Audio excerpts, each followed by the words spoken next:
नमस्ते दोस्तों, मेरा नाम वीरेंद्र है और मैं हिमाचल का रहने वाला हूँ। और सोचा कि मैं एक वीडियो बना लूँ, अपने बारे में बता दूँ आपको कि भाई मैं क्या करता हूँ और अ, मैं अभी कहाँ पे हूँ और मैंने ज़िंदगी में क्या किया किया है ना। दोस्तों, मैं शुरू करता हूँ अपनी एजुकेशन से। मैंने होटल मैनेजमेंट किया है IHM शिमला से, और मेरी ट्रेनिंग हुई है MA वैली पुणे में। और उसके बाद मैंने 1 साल काम किया है अ, नोवोटेल खपोली इमेजिका में।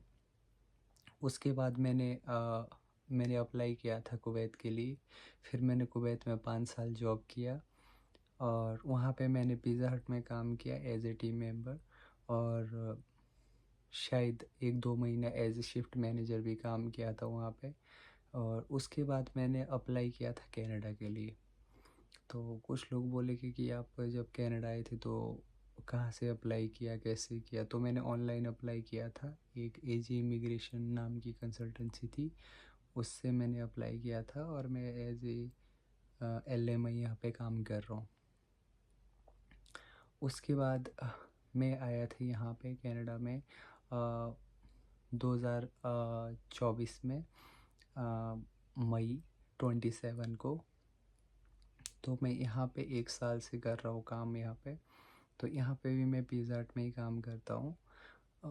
अगर मैं इनकम की बात करूँ तो इनकम ऐसे है कि जब मैं ट्रेनिंग टाइम में था तो मैं ऑन जॉब ट्रेनिंग था, तो शायद मैं वहाँ पे 13,000 के करीब सैलरी थी मेरी। रहना सहना वहाँ पे फ्री था। और फिर मैंने जब जॉब किया नोवोटेल में तो वहाँ पे सैलरी थोड़ी कम थी, 9,500 के करीब, और रहना सहना उनका उनका ही था। फिर जब मैं यहाँ पे आया, कुवैत में आया, तो कुवैत में मैंने जो वहाँ की करेंसी के हिसाब से मेरी बेसिक सैलरी थी 120 KD। और जो कि ओवर टाइम लगा के मैं 150 और 200 तक कमा लेता था। तो वहाँ पे 12 घंटा ड्यूटी थी। तो मैंने वहाँ पे, अगर मैं इंडिया के हिसाब से बोलूँ तो मैं 35 से 40 हज़ार से महीने का कर लेता था। और अगर मैं यहाँ की बात करूँ तो यहाँ पे मैं अभी वो बोल नहीं सकूँगा, नहीं तो कभी किसी और वीडियो में बोलूँगा।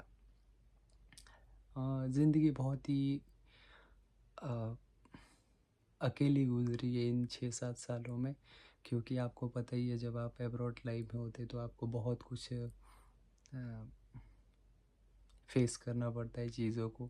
जैसे कि जब आप रहते हो वहाँ पे, वहाँ के इन्वायरमेंट का लाइक पॉलिटिशियंस चलता है काम के प्रति, तो वो सब चीज़ों को आपको फेस करना पड़ता है। और वो सब चीज़ें ज़रूरी भी होती है लाइफ में फेस करना, क्योंकि आप तब तक आपको सीख नहीं आती है। क्योंकि आप जब आप जब आप घर से निकलते हो तो आप एक भोले वाले से होते हो, आपको उतनी चीज़ों की समझ नहीं होती है ना। लोग आपको सिखा देते हैं हर चीज़ कि भाई अ, आप लोगों से नॉलेज लेते हो, है ना, कोई भी चीज़ के बारे में, कि मतलब वो चाहे आप इंटेलिजेंट बनते हो, चाहे चीज़ों को कैसे फेस करना चाहिए या लोगों को कैसे फेस करना चाहिए, वो सब चीज़ें आप वहाँ पे सीखते हो जब आप जॉब करते हो। क्योंकि लोग मतलब जो एम्प्लॉय होते हैं या फिर जिनके जिनके साथ हम काम कर रहे तो हमारे घर के जैसे नहीं होते, है ना।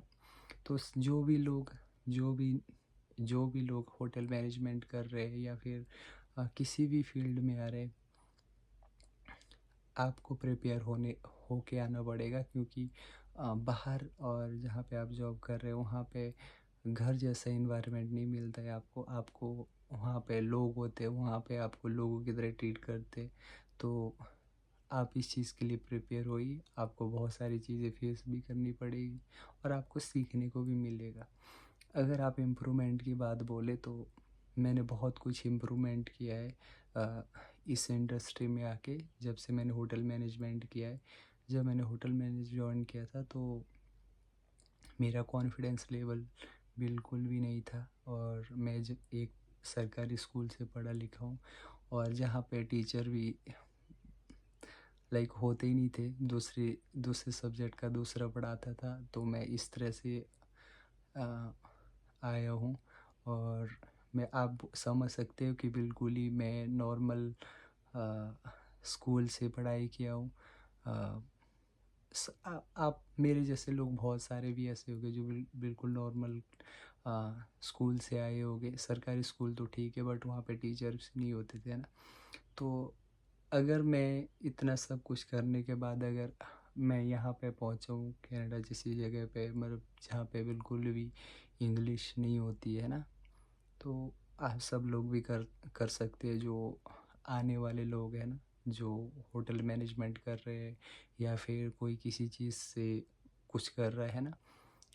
अगर मैं आपको एडवाइस दूँ एज ए बड़े भाई के नाते, तो आप हार मत मानिए। कोई भी चीज़ इम्पॉसिबल नहीं है, और आप करते रहिए। आप करो और एक दिन आप कुछ ना कुछ अच्छा करोगे लाइफ में आगे जाके, और अपने मम्मी पापा का नाम रोशन करो, और कभी भी हार मत मानो। और कभी भी ये मत सोचो कि मुझे बिल्कुल भी नहीं आता है। किसी को कुछ भी नहीं आता है। सब लोग यहीं पे आके सीखते हैं, ठोकरें खा के सीखते हैं, लोगों के ताने सुन के सीखते हैं। और कॉन्फिडेंस आपका तब बिल्ड होगा जब आप अपने अंदर से लाओगे कि ठीक है, मुझे नहीं आता बट मुझे सीखना है, मुझे करना है। और आप सच बात बोलूँ, आपको चाहे कितने ही भी आता है, आपके साथ कॉम्पिटिटर भी ज़रूर होंगे, और आपको लगेगा एक दिन कि यार मेरे को तो नहीं आता है कुछ भी। बट आपको हार नहीं माननी, आपको सीखना है। और उन तानों को सुनना है कि जो आपको ये बोल रहे कि आपको तो कुछ नहीं आता है या फिर कुछ भी ऐसे। आपको सीखना है, और वही लोग आपको ये बोलेंगे कि यार ये तो कैसे हुआ, मुझे तो तुझसे उम्मीद नहीं थी। तो आप हार मत मानो भाइयों। जो भी लोग मतलब मेरी वीडियो देख रहे हैं ना, आप एज ए बड़े भाई के नाते मुझे समझ सकते हो कि भाई मैं बिल्कुल साधारण स्कूल से, साधारण गांव से, जहाँ पे बिल्कुल होता है ना कि बैकवर्ड है ना, कुछ भी है ना। और अगर मैं कर सकता हूँ, मतलब इतना सफ़र करके, इतना सब कुछ करके, अगर आपका भी सपना है लाइक इस इसमें आने का, लाइक आप जैसे होटल मैनेजमेंट में या क्रूज़ में जाना चाहते हो, या फिर कोई फॉरेन आना चाहता है ना, कोई भी कर सकता है। मैं उनमें से हूँ जिसको ना अपना इंट्रोडक्शन नहीं आता था, कि आप ना 1 मिनट में अपना इंट्रोडक्शन बोलिए इंग्लिश में। उस चीज़ का कॉन्फिडेंस भी नहीं था एक टाइम मेरे को। अगर आप लोग तो फिर भी अच्छे भाई, जो लोग आ रहे होगे बच्चे अभी, है ना, जो होटल मैनेजमेंट कर रहे होगे या फिर आ, कुछ भी कर रहा होगा, वो बहुत कुछ कर सकता है। हार नहीं माननी ब्रो, चाहे जो मर्जी हो। बस मैं यही बोलूँगा आपको कि भाई आगे बढ़ते रहिए, करते रहिए। मुझे नहीं पता कि ये वीडियो कौन कौन देखेगा और कैसे, अगर जो भी देखेगा, मैंने एक ग्राउंड ज़ीरो की बात बोली है कि भाई जो ना, मतलब एक गांव का लड़का, मतलब एक नॉर्मल घर से एक स्टार्टिंग हुई थी, है ना। तो आप कर सकते हो ब्रो, कोई भी कर सकता है। Nothing is impossible. चलो अपना ख्याल रखो। अगर आपको ये मेरी वीडियो अच्छी लगी, लाइक करिए, ताकि मुझे भी पता चला कि किसने मेरी वीडियो देखी। बाकी सब्सक्राइब करना हो ना करना हो, वो आपकी मर्ज़ी। अगर करोगे तो वो मेरा फ़ायदा है ना, आपका घाटा नहीं है। तो अगर कर सकोगे तो वो भी कर लेना, सपोर्ट करिए अपने भाई को एक, बिल्कुल, है ना। तो अपना ख्याल रखिए, और मिलते हैं अगली वीडियो में।